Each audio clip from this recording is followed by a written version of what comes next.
right of way. This is a theme that I enjoy. I'm drawn to it. I keep inserting it somehow in various forms, but got a guy, wealthy guy, lives up in the hills in Tiburon across from San Francisco, very fancy community, but he's having his own trouble, financial problems, etc.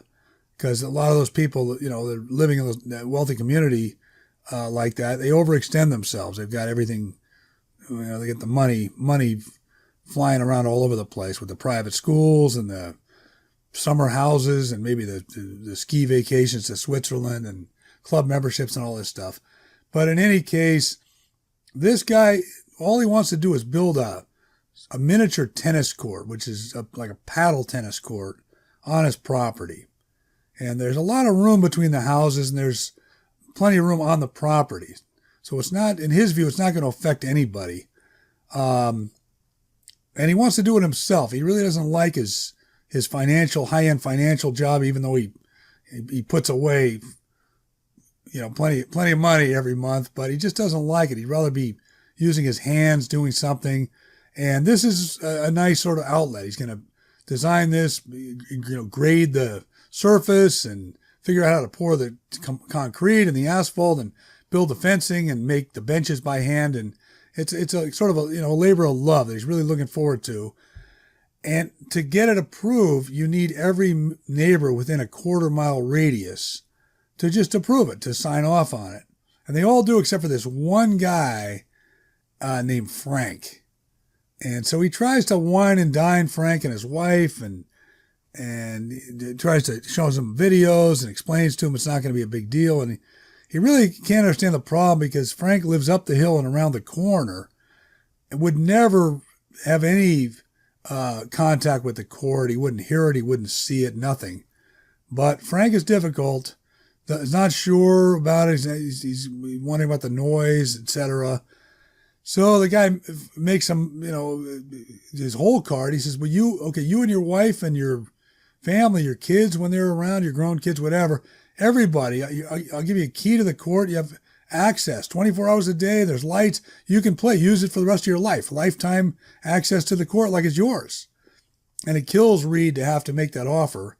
So Frank says, well, that's a very impressive offer, but thinks about it for a couple of days and finally tells him, no, sorry, I just can't permit that.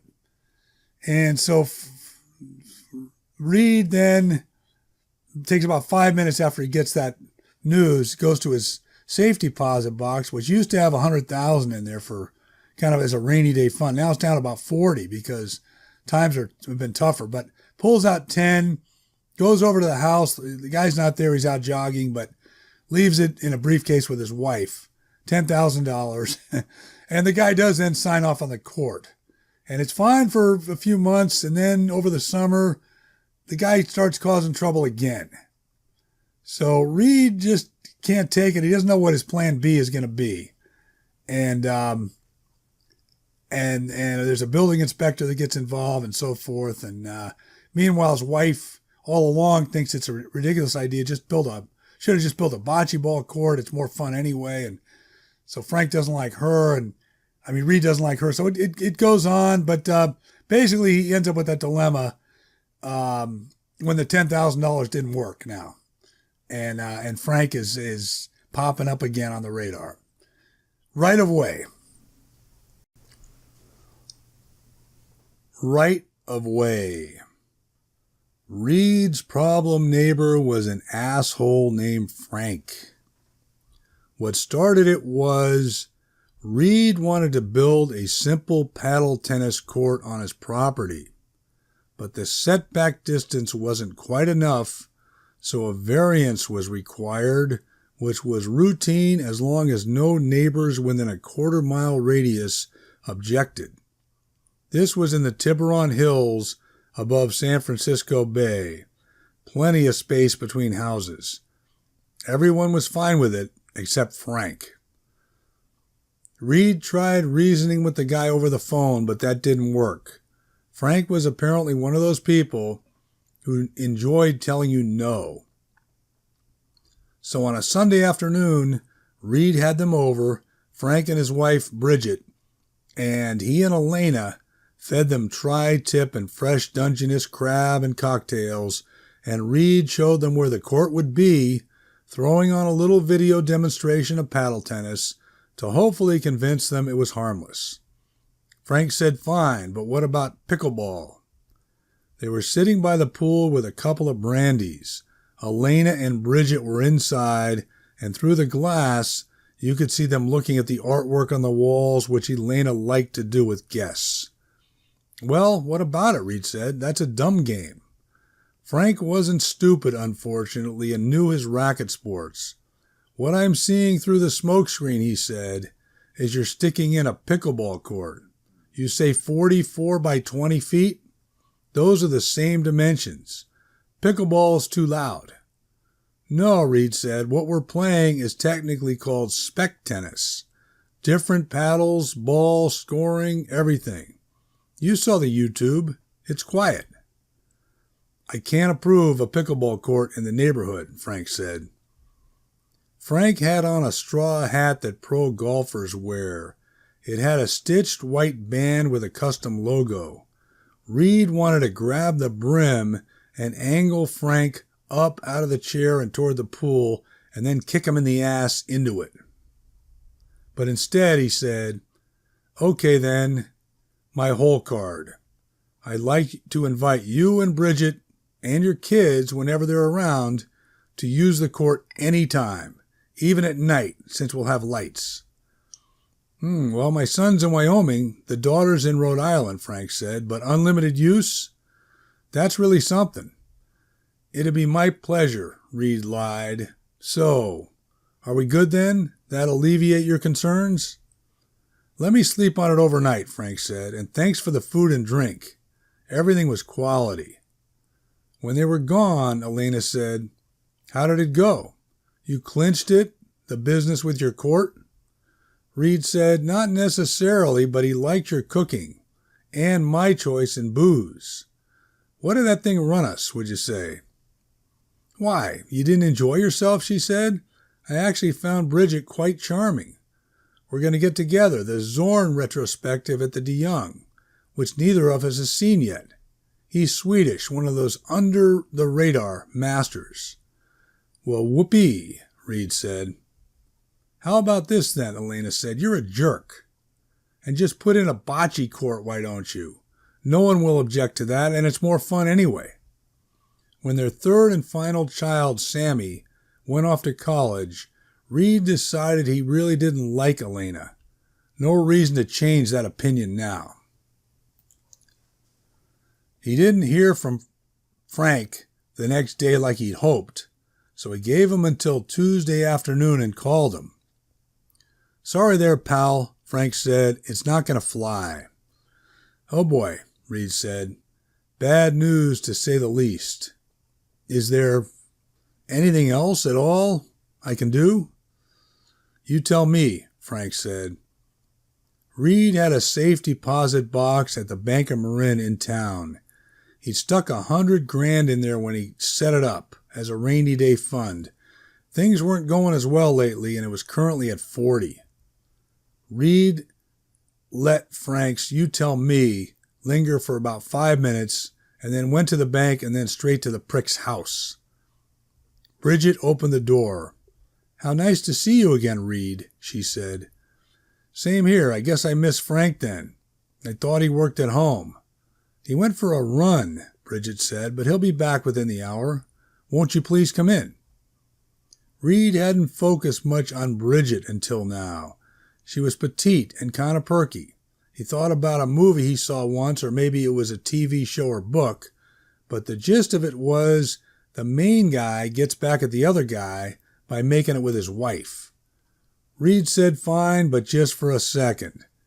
Jazz music was playing, which he wasn't sure why, but kind of surprised him, and a motley-looking dog came up on the couch and licked his hands. Your decor's all over the place, he said. Bridget laughed, which is how I like it. I guess Frank does too, Reid said. He's an interesting guy. Bridget excused herself, and a blender fired up in the kitchen, and she brought him out margaritas on a tray with a silver bowl of nuts. Do you think so, she said, that my husband's an interesting guy? I'm just playing, of course. Reid said, maybe you're not. Anyhow, where's he jog? You know, the trail, the bike path. I join him occasionally and walk. I like where it opens up and you can see the sailboats. And when you're not joining him, you ever stray with other people? Or what? Bridget shifted around in her chair but kept her cool, which Reid liked. She said, My, we're angry today. Otherwise, I'd say I beg your pardon. I am in a bad mood, Reid said.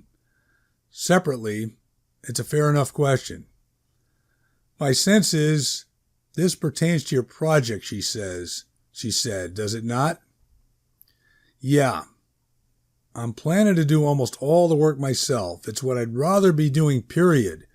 Pushing people's money around, you want to know the truth? It's the pits. Frank can be difficult, Bridget said. He treats me well, though. Yeah, whatever, Reid said, drinking up. I've got a gift for him, which I'll leave with you. This doesn't work. I guess I'll just have to kill him. He handed her the old briefcase he came with, told her he didn't need it back, and got out of there.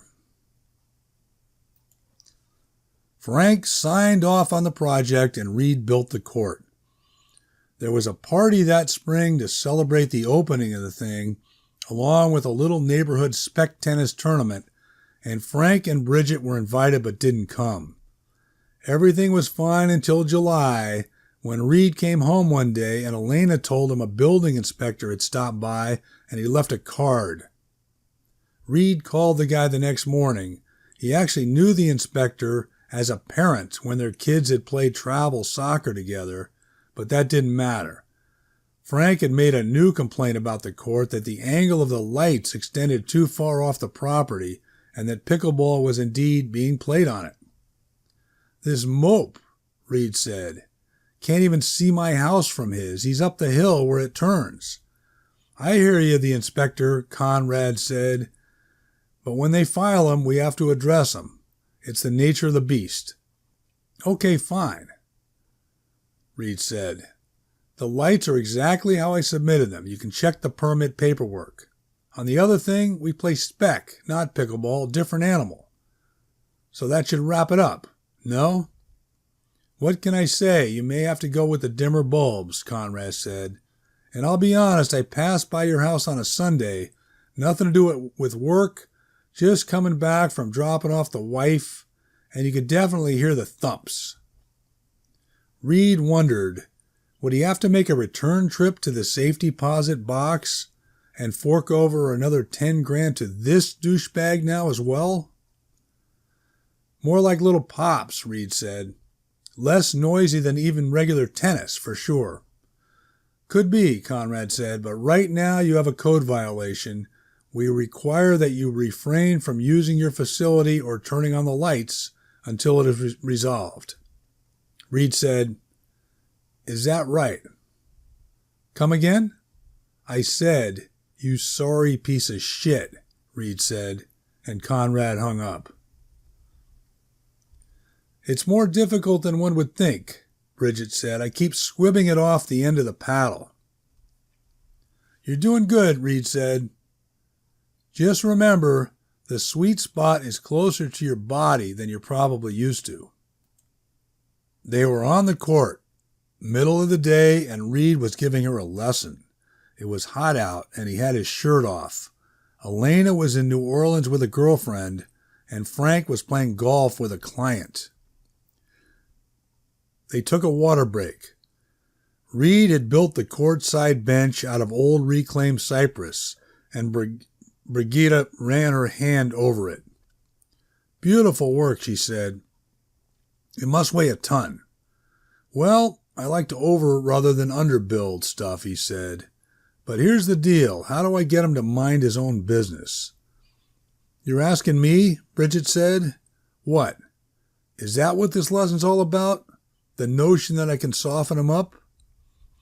Yeah, sell him on it. That was my thought, Reid said, without necessarily having to mention this little practice session. Stupid idea, now that it's unfolding, though. I actually thought you had something else in mind, luring me over here, she said. Oh, you'd be into that? I don't know.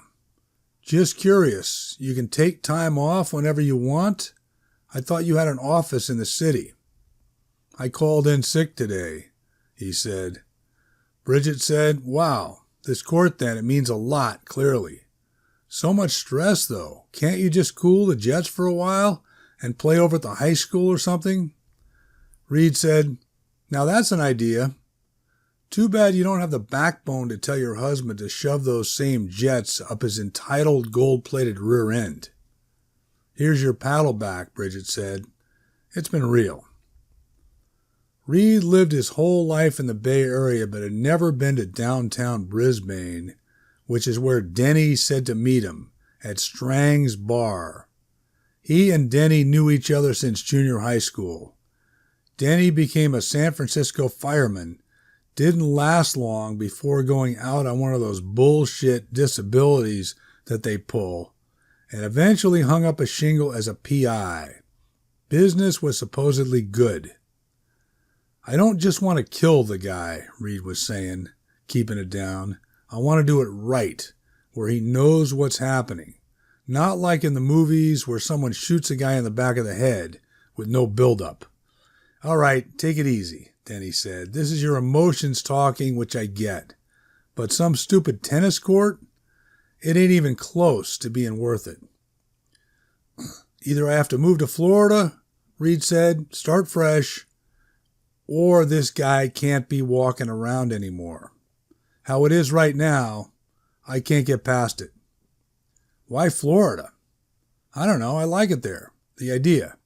You ever been? Not physically, Reid said, but the beaches, the pace, they agree with me. You don't need a sweater. Florida's way overrated, Denny said. Me and a colleague, we spent 3 weeks there working on missing persons. Gal from up near you, in fact. Larkspur. Geez, did you find her? Oh yeah, midlife crisis type deal, no big thing. Like I was saying, though, I saw more Florida than I needed to. Okay, anyhow, Reid said, what about my thing? Well, I can have someone speak to him is one way, Denny said. Could backfire on you, though, this piece of scum sounding like one of those educated guys who knows his rights. So what's another way? Off the record, some type accident is probably your best bet, though those aren't nearly as clean as they used to be. What's that mean? The forensics they got now, the security cameras all over the place, not to mention cell phones and shit. You gotta be a lot more careful with accidents these days, is what I'm telling you. Denny ordered another beer and made a playful comment to the female bartender about her outfit, and she smiled and went along with it. Reid said he was good. Of the 2 bikes hanging in the garage, the mountain bike was a no-brainer over the road bike, but Reid hated to use it since it had been expensive and it still did a nice job getting him up and down Mount Tam when he wanted a good workout. Last time he was in L.A., it seemed half the beach boardwalk was riding these peculiar-looking extra-fat tire cruisers that looked like they weighed about 200 pounds, and he roamed around online. Target had 2 models. He liked the simple no-gear one better, but decided the 7-speed version would be more effective since you could get it going fast quicker. He drove to the San Rafael store and picked one up, and it just barely fit in the back of the Suburban with the seats down. Now the thing to do was establish Frank's running schedule. Or, why not check the trail on the way home? It was 20 to 5, same time frame as when he dropped off the 10 grand and the motherfucker was out jogging. So you never know. There were a dozen cars in the trailhead parking lot, 3 of them Range Rovers, and Reid was pretty sure the navy blue one was Frank's. He took the bike out, adjusted the seat, and circled around the parking lot on it for a while, thinking about what to do. Soon enough, Frank showed up, walking. He saw Reid and said, "Hey there, pal." Reid didn't say anything. My cool down, Frank said. The last 200 yards. At our age, you have to pay attention to these things. What's that, a regular bicycle? It looks like half a motorcycle. I'm going to run you over with it, Reid said, and see what happens, since killing you is not a realistic option.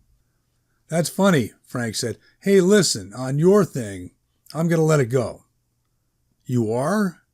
Yeah, I called the town guy, told him we worked it out. Gee, so they're clearing the violation, Reid said. He said so, yeah.